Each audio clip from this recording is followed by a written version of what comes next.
Ayon pa rin sa itinakda ng hula ng Diyos, ang Iglesia ni Cristo na nagmula sa malayong silangan o Pilipinas ay makararating sa malayong kanluran.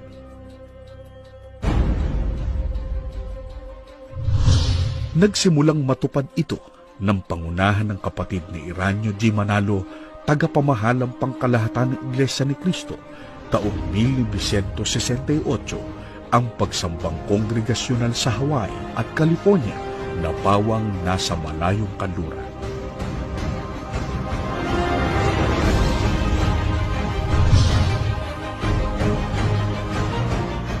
Ang pagsisimulang ito ng Iglesia ni Cristo sa malayong kanluran o Far West ang naging hudyat ng paglaganap ng Iglesia ni Cristo sa iba't ibang panig ng daigdig.